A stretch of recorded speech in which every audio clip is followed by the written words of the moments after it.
गावच्या वतीनं तर आपण पोलीस पाटील का बा पोलीस पाटलांची काय प्रतिक्रिया आहे का बा जे आज ग्रामपंचायतचे 5 मेंबर का बा आज ते पार कोमात गेलेले, आज 3रा दिवस आहे, तर बा पोलीस पाटलांची याच्यावर काय ऍक्शन आहे आणि पोलीस पाटील हे गावाच्या वतीनं का बा यांची काय प्रतिक्रिया आहे का बा पाटील जो आज तुमचे ग्रामपंचायत मेंबर 5 आमरण उपोषणाला बसले, तर या संदर्भात आपली काय प्रतिक्रिया आहे? एक शासनाचा दुवा म्हणून, गावाचा पोलीस पाटील म्हणून कुठल्याही प्रकारचा अनुचित प्रकार घडू नये याकरिता पहिल्या दिवसापासून हे उपोषण करताना मी नेहमी भेट देतो, यांचे अपडेट वेळोवेळी शासनाला पोहोचवतो आणि नेमकं त्यांचे काय प्रश्न आहे किंवा काय नाही शासनाच्या प्रतिनिधींनी येऊन त्यांचे प्रश्न सोडवण्याचा प्रयत्न करावा किंवा जे काही त्यांचं म्हणणं आहे का भ्रष्टाचार झाला आहे का नाही याचा उलगडा करावा।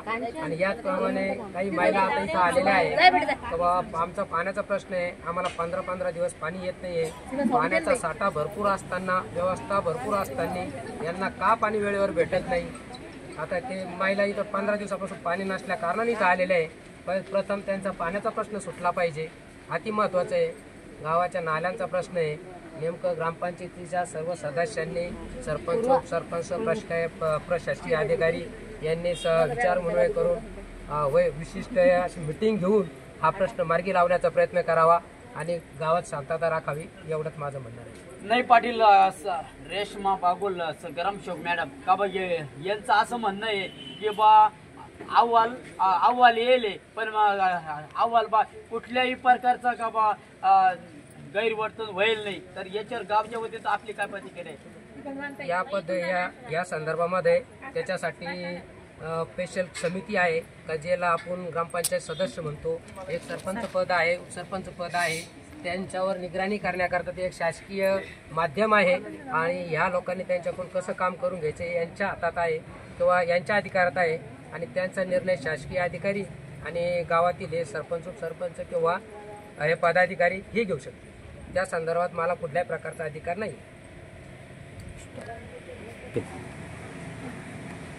आता एक गावकरी म्हणून आपण नाही का दुसऱ्या त्यांची प्रतिक्रिया जाणून घ्या ना बा, त्यांची काय समस्या आहे। एक जे ग्रामपंचायतचे 5 सदस्य जे आज बेमुदत आमरण उपोषण करताय, तर एक गावाच्या वतीनं आणि तुमची काय प्रतिक्रिया ग्रामपंचायतच्या वतीनं?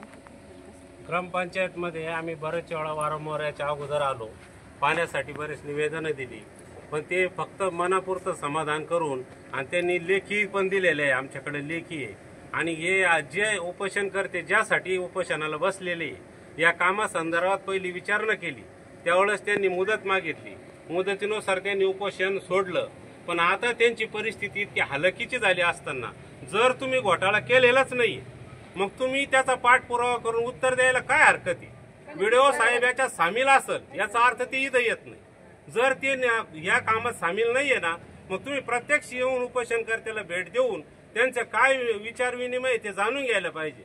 जर यांच्या जीवाला जर धोका झाला तर आम्ही पूर्ण गाव शांत बसणार नाही, इथून प्रत्येक अधिकाऱ्याचं आम्ही काय करायचं ते आम्ही ठरवणार आहे। मग राजकारणी लोक फक्त कामासाठी येते याचा अर्थ असं होऊ राहिला। आम्ही आमदार साहेबांना फोन केला, त्यांनी सांगितलं मी माझी यंत्रणा जागी करतो, यंत्रणा जागी केव्हा करणार आहे?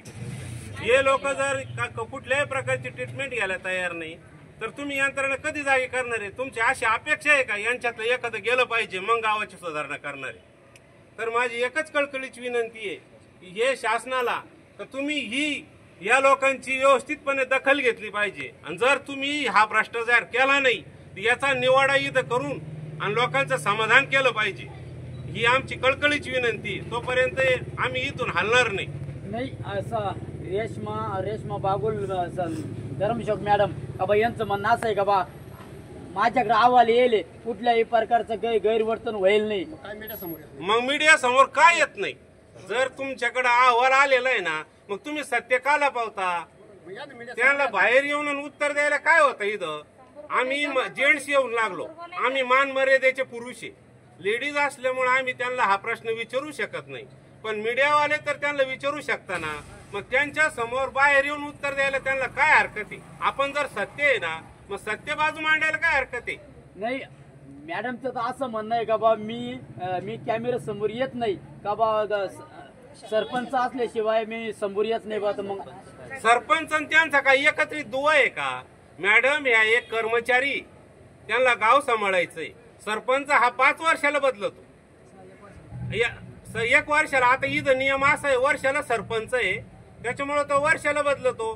पण मॅडम या ग्रामविस्तार अधिकारी यांना पूर्ण अधिकार आहे, काय करायचं नाही करायचं, समाजाला काय उत्तर द्यायचं. आपण सर्व्हिस करतो, सर्व्हिस करताना ग्रामसेवकांना या गोष्टीचा विचार नाही करायचा कोण माझ्या संघ असेल कोण. याचा अर्थ तुम्ही त्यांच्या सामील आहे म्हणून तुम्ही त्यांची साथ घेता. तुम्ही जर निस्वार्थ आहे तर माईकवर येऊन बोलायला काय अडचण आहे?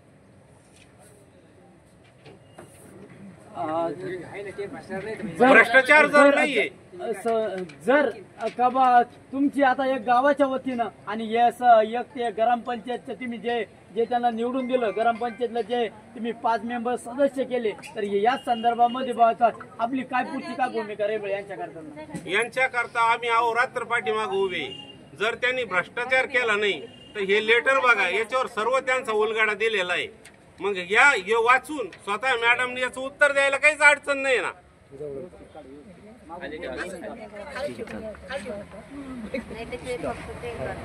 त्यांनी या गोष्टी पूर्ण वाचून, आम्ही म्हणत नाही तुम्ही बळजबरी उत्तर द्या, पण हे पूर्णपणे वाचून आणि याचा उलगडा त्यांनी करायला काहीच अडचण नाही. आम्ही म्हणत नाही तुम्ही चोर आहे किंवा तुम्ही चोरी केली, तुम्ही कर्मचारी आहे. पण गावाच्या समस्या सोडवणे हे तुमचा पूर्ण अधिकार आहे, हा तुम्ही गाजवलाच पाहिजे. आपण गावकऱ्यांची प्रतिक्रिया जाणून घेतली आहे, आपण महिलांची प्रतिक्रिया जाणून घेतली आहे. जर आमच्या उपोषणाची नाही दखल घेतली तर आम्ही आमच्या पद्धतीनं काय करायचं? तर मी केबी न्यूज साठी संदीप गायके, लोणी खुर्द. नमस्कार, केबी न्यूज मध्ये आपणा सर्वांचे स्वागत. आपण आले आहे लोणी खुर्द या गावामध्ये, वैजापूर तालुक्यातील प्रसिद्ध असलेले लोणी खुर्द या गावामध्ये. तर आपण जाणून घ्या बा, दुसऱ्या भागामध्ये आपण जाणून घ्या बा, उपोषण करते का बा एकदम कोमात गेले आहे. यांची तब्येत एकदम सिरियस झालेली आहे. तरी सुद्धा पोलीस बंदोबस्त आहे, पण मग वैद्य अधिकारी आणि यांचे कुठल्याही प्रकारचे आपल्याला आढळून आलेले नाही. पहिल्या भागामध्ये आपण बघितलं होतं मॅडम होत्या, पण या भागामध्ये आपण आले असता तर वैद्य अधिकारी आपल्या इथे चमकत नाही. तर या संदर्भामध्ये आज त्यांचा 3रा दिवस आहे. तर आपण जाणून घ्या, गावच्या नागरिक आलेले आहे इथं. तर या संदर्भामध्ये का बा उपोषण करते का बा ताई उपोषण करते जे आज जे कोमत गेलेले, तर तुमची याच्यावर काय प्रतिक्रिया आहे? का बा ते कोणासाठी करताय आणि काय करताय? गावासाठीच करून राहिले, गावासाठीच करताय. तर मग आम्हाला असं वाटतं महिला लक्ष मॅडमला बोललो आम्ही, तर मॅडम म्हणे ते काय गावासाठी नाही करून राहिले, ते आम्ही निधी काढले, ते निधीसाठी व ते पैशासाठी ते झोपेले बसले तिथं. पण मग ते गावासाठीच आहे ना, निधी जरी असली तर गावासाठीच ना निधी बी. हा, मग त्याच्यासाठी करेल. मग ये ना, सरपंच झाले, उपसरपंच झाले, आज सदस्य झाले, त्यांनी यायला पाहिजे, विचारायला पाहिजे काय काय परिस्थिती यांच्यावाली. त्यांना बसता येईना, बोलता येईना नाही, काहीच नाही. पाणी नाही, आज 3 दिवसापासून जायला खायला नाही, द्यायला नाही. हां, मग गावातल्या लोकांना बी यायला पाहिजे. आणि अधिकारी हे कोणी आले ते पण नाही आले अजून, काही नाही यायला पाहिजे. ते जर नाही आले तर काय करता, काही जर झालं तर काय करायचं मग? हां, समस्या कशी काय सुटायची यांच्यावाली? व्हिडिओ साहेब नाही, काही नाही आहे. यायला पाहिजे व्हिडिओ साहेबांना, काही नाही. तुमची काय प्रतिक्रिया बा? का बा हे उपोषणला बसले का बा कोणासाठी बसले, काय बसले? गावासाठीच बसले. ह्यांनी गावाने काय निधी आलाय, काय निधी त्यांनी सांगायला पाहिजे ना. गावाने सरपंच झाले, उपसरपंच झाले, त्यांनी गावचा हिशोब पण द्यायला हवा ना गावाला. त्याच्यासाठी हे उपोषणला बसले. गावाची समस्या सुटत नाहीये ना कोणतीच. पाणी प्रश्न आहे, 20 दिवस झाले नळाला पाणी नाहीये, नाल्या गंद आहेत, रस्ते येऊन बघायचे, रस्ते कसे आहेत गावाचे. निधी आला म्हणून झालं, ह्यांना दाखवतच नाही ना काय आलंय म्हणालेलं, तरी कामं दाखवायला पाहिजे होते ना. असं पुढे केलं. तुमची काय प्रतिक्रिया बा? हे 5 मेंबर आहे ग्रामपंचायत सदस्य, तर या संदर्भात त्यांनी आज 3रा दिवस उपोषणला बसले, तर या संदर्भात आपली काय प्रतिक्रिया आहे? ते जर बसले, ते गावाच्या याच्यासाठीच बसलेले आहे. आमची जी समस्या आहे, पाण्याची समस्या आहे, नालीची समस्या आहे, ही जर तुम्हाला एवढा निधी वरतून आलाय, मग या समस्या का बरं सुटल्या नाही? त्याच्यामुळे ते आमच्यासाठीच बसलेले आहे ना. माझीच रात्री जर तोपर्यंत त्यांच्याकडे कोणी येत नाही, त्यांनी जर काही कमी झालं तर कोणी काय करायचं त्याला शासन जबाबदार राहील मग असं